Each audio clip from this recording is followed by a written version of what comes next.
Hello pregnant ladies, welcome back to my channel saisha.com. ఈరోజు topic వచ్చేసరికి implantation bleeding గురించి అయితే మాట్లాడుకుందాం. ఇది ప్రతి ఒక్క ప్రెగ్నెంట్ ఉమెన్కి చాలా యూస్ఫుల్ అయ్యే టాపిక్. ప్రెగ్నెంట్ ఉమెన్కే కాకుండా ఎవరైతే ప్రెగ్నెంట్ అవ్వాలి అని అనుకుంటున్నారో వాళ్ళకి కూడా చాలా యూస్ఫుల్ టాపిక్. ఎక్కడ స్కిప్ చేయకుండా ఎండ్ వరకు అయితే చూసేయండి.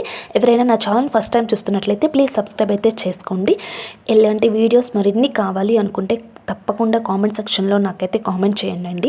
సో లేట్ చేయకుండా వీడియో అనేది స్టార్ట్ చేసేద్దాం. సో ఇంప్లాంటేషన్ బ్లీడింగ్ అనేది ఎందుకు అవుతుంది, ఇది చూడటానికి ఎలా ఉంటుంది, ఎన్ని రోజులు అనేది అవుతుంది అనే దాని గురించి ఫుల్ ఇన్ఫర్మేషన్ అనేది ఇప్పుడు నేను మీతో షేర్ చేసుకుంటాను. ఇంప్లాంటేషన్ బ్లీడింగ్ అనేది ఎందుకు అవుతుంది అంటే ప్రతి మంత్ కూడా ప్రతి ఉమెన్కి కూడా ఎగ్స్ అనేవి రిలీజ్ అయితే అవుతాయి. అదే సమయంలో కనుక భార్యాభర్తలు కలిస్తే స్పర్మ్ అనేది కూడా రిలీజ్ అవుతుంది కదా. ఆ స్పర్మ్ ఎగ్ కలిసి గర్భాశయంలోకి అయితే వేర్పడతాయి అన్నమాట. గర్భాశయంలోకి వెళ్ళే సమయంలో అక్కడ కొంచెం ర్యాపిడ్ అనేది జరిగి ఆ సమయంలో మనకి 1 or 2 డ్రాప్స్ అనేవి బ్లీడింగ్ అయితే అవుతుంది. అదే మనకి బ్లీడింగ్ రూపంలో బయటికి అయితే వస్తుంది. దీన్నే మనం ఇంప్లాంటేషన్ బ్లీడింగ్ అనేది అంటాము. అసలుకి ఈ ఇంప్లాంటేషన్ బ్లీడింగ్ అనేది ఎప్పుడు అవుతుంది అంటే మనకి పీరియడ్ అనేది రాక ఒక 1 వీక్ ముందైతే ఈ ఇంప్లాంటేషన్ బ్లీడింగ్ అనేది కనిపిస్తూ ఉంటుంది. ఇది డ్రాప్స్ రూపంలో మాత్రమే అయితే ఉంటుందండి. కేవలం ఒక 1 or 2 డ్రాప్స్ మాత్రమే అయితే ఉంటుంది. కొంతమందిలో పీరియడ్ అనేది మిస్ అయిన 1 వీక్ తర్వాత కూడా కనిపించవచ్చు అనమాట. కొంతమందికి యూరిన్ వెళ్ళే సమయంలో కూడా కనిపిస్తూ ఉంటుంది.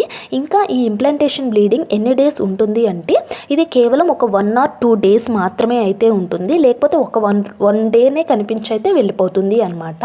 ఇంకా 2 డేస్ తర్వాత కూడా మీకు డ్రాప్స్ రూపంలో బ్లీడింగ్ అనేది కనిపిస్తూ ఉన్నట్లయితే మీరు వెంటనే డాక్టర్ని అయితే సంప్రదించవచ్చు.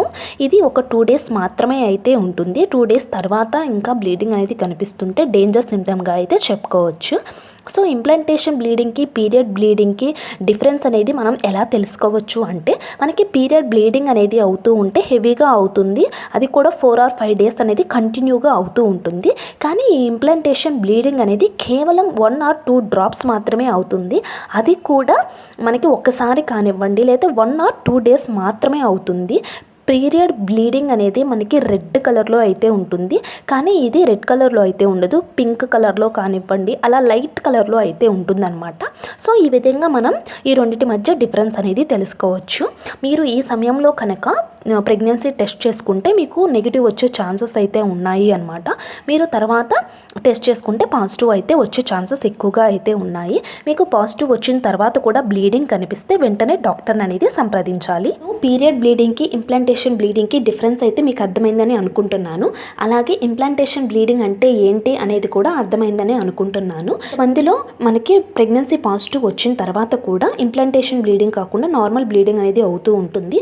అంటే కొంతమందికి టెస్ట్లో ట్యూబ్లో అయితే ప్రెగ్నెన్సీ ఫామ్ అవుతుంది అనమాట, గర్భాశయంలో ఫామ్ కాకుండా. అటువంటి వాళ్ళు వెంటనే డాక్టర్ అనేది సంప్రదించాలండి.